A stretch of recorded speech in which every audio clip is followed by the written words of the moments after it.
নমস্কার। আজকে আমি বানাবো দুধ পনির।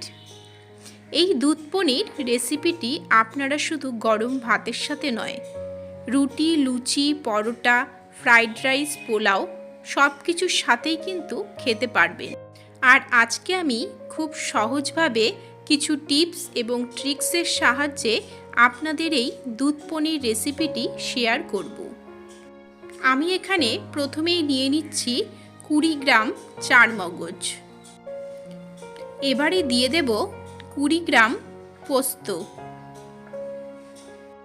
এগুলোকে এবারে জল ছাড়াই মিহি করে গুঁড়ো করে নেব। গুঁড়ো করে নিয়েছি দেখুন।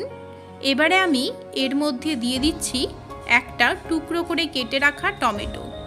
এবারে সব কিছুকে মিহি একটা পেস্ট বানিয়ে নেব।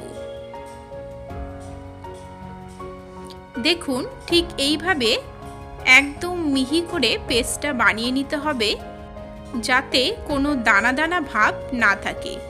একটা চামচ দিয়ে দেখিয়ে দিচ্ছি, দেখুন কোনো কিন্তু দানাদার ভাব নেই, একদম সফট মোলায়েম পেস্টটি তৈরি হয়েছে।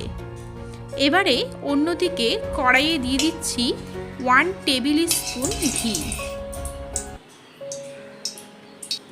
ঘিটা গরম হয়ে এলে দিয়ে দিলাম 2টো তেজপাতা, দারচিনি, 2টো এলাচ। এলাচটা কিন্তু অবশ্যই ফাটিয়ে দেবেন।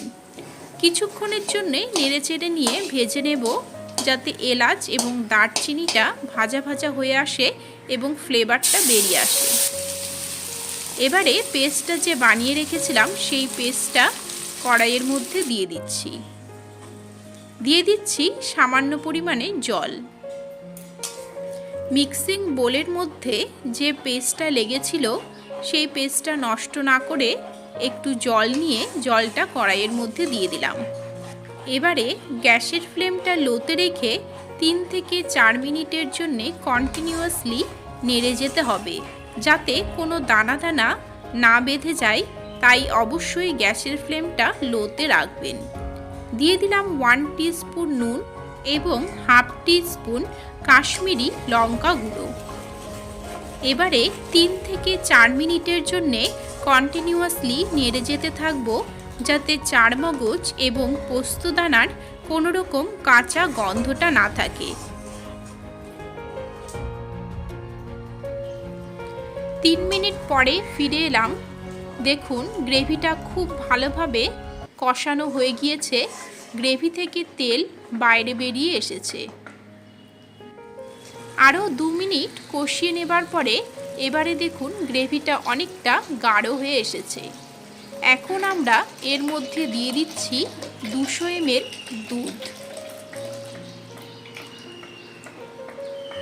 এবারে দিয়ে দেব প্রায় হাফ গ্লাসের মতো গরম জল। কড়াইয়ে দুধটা দেবার পরে খুব ভালোভাবে ফুটিয়ে নেবেন, তাহলে কিন্তু অনেকক্ষণ ধরে রেখে খাওয়া যায়। আমি দেখুন ভালোভাবে ফুটিয়ে নিয়ে 2 মিনিটের জন্যে কন্টিনিউয়াসলি এইভাবে নেড়ে যাব, যাতে সব কিছু ভালোভাবে মিশে যায়। এবারে এর মধ্যে দিয়ে দিচ্ছি 150 গ্রাম ভেজে রাখা পনির। এখানে পনিরটাকে আমি নুন ছাড়াই সামান্য তেলে ভেজে নিয়েছিলাম। খুবই হালকা করে ভেজে নিতে হবে, ডিপ ফ্রাই করলে কিন্তু খেতে ভালো লাগবে না। গ্রেভিটাকে ফুটিয়ে নিয়ে দিয়ে দিচ্ছি প্রায় 1 টিস্পুনের মতো চিনি। সব কিছুকে নেড়ে চেড়ে নিয়ে আরও 3 থেকে 4 মিনিটের জন্যে ফুটিয়ে নেব। এইভাবে ফুটিয়ে নিলে সব কিছুর ফ্লেভারটা পনিরের ভিতরে ঢুকে যায় এবং পনিরটা দেখবেন খুবই সফট এবং রসালো হয়ে আসে। এবারে দিয়ে দিচ্ছি হাফ টিস্পুন গরম মশলা গুঁড়ো। নেড়ে চেড়ে নিয়ে মিশিয়ে নেব। এখানে নুন, ঝাল এবং মিষ্টিটা অবশ্যই কিন্তু নিজেদের স্বাদ অনুযায়ী দেবেন। আরও 5 মিনিটের জন্যে গ্যাসের ফ্লেমটা একদম লোতে রেখে রান্না করে নিলাম। এবারে দেখুন গ্রেভিটা অনেকটা গাঢ় হয়ে এসেছে এবং পনিরগুলো দেখুন নরম তুলতুলে রসালো হয়ে গিয়েছে। একদম কমপ্লিট হয়ে গেল আজকের এই দুধ পনির রেসিপি। এবারে নামিয়ে নিচ্ছি। তাহলে বন্ধুরা, আজকের এই রেসিপিটি আপনাদের কেমন লেগেছে আমাকে অবশ্যই কমেন্ট করে জানাবেন। ভালো লাগলে আমার চ্যানেলটিকে সাবস্ক্রাইব করে নেবেন, লাইক ও শেয়ার করবেন। এরকমই আরও অনেক রেসিপি আমার চ্যানেলে রয়েছে, যেগুলোর লিঙ্ক ডেসক্রিপশন বক্সে দেওয়া আছে। তাহলে বন্ধুরা, আজকের মতো এখানেই শেষ করছি। দেখা হবে নেক্সট রেসিপি নিয়ে। ভালো থাকবেন, ভালো রাখবেন, ভালো ভালো খাবেন। নমস্কার।